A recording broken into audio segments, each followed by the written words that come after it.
friends, here I've soaked 1 cup of moong, washed it really well first under running water, soaked it in 3 cups of water overnight. Then I remove all the water and then again I keep it just like this for another 8 to 10 hours. And then you will see that it sprouts like this. So our sprouts are ready. Now if you want to sprout it even more, you will keep it for one entire day. Then I'm going to place this in a pressure pan and with water around it, a little water in the pan which has the sprouted moong, and we're going to cook it for 1 whistle on high and then simmer it for 10 minutes on low. And then let the cooker cool by itself, and then you'll see that our sprouted moong is cooked just perfect. It is not too mushy, it is not very raw, but just the perfect consistency. So now we have our cooked and sprouted moong all ready for our lovely Goan moong gathi recipe. So now let's see all the ingredients we require for this delicious moong gathi recipe. So this of course is our cooked as sprouted moong that I just showed you how we made it. Then I have about 4 to 5 dried red chillies, Kashmiri chillies. I've just taken out the stem.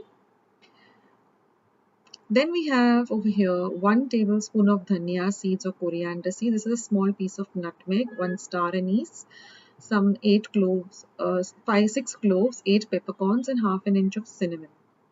We are going to be dry roasting these spices. Then I require about half a cup of freshly grated coconut. So we're going to make a paste. We're not going to dry roast the coconut, but we're going to add the coconut and make a paste. Then we have 1 inch of tamarind and about 1 tablespoon of jaggery or ghul, salt to taste, 1 green chilli, light green chilli, some few curry leaves, and some coriander for garnishing. Then I require half a teaspoon of mustard seeds, haldi, and hinga or asafoetida. So just a few ingredients. So like I said, we're going to be dry roasting the spices. So roast them on a low to medium flame. Don't burn the spices. Just gently roast them till you get the lovely aroma of all the spices. Then just switch off the flame, let it cool down completely. And then we're going to add this to our mixer jar. And I'm going to add the coconut, a little bit of water, and we're going to grind it to a paste like this and reserve the masala water. Now heat a pan and add just 1 teaspoon of oil. We're not going to use a lot of oil for this recipe.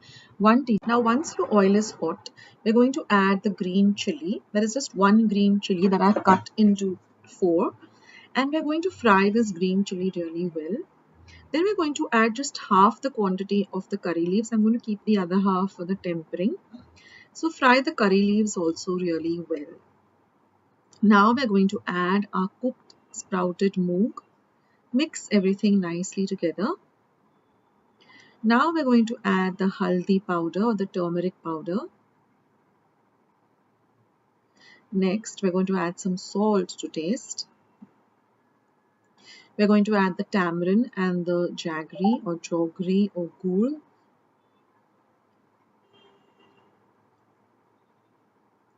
Mix everything well together.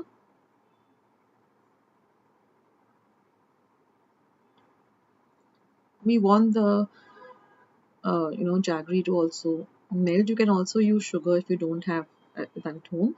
Now add the ground paste. Mix everything really nicely together.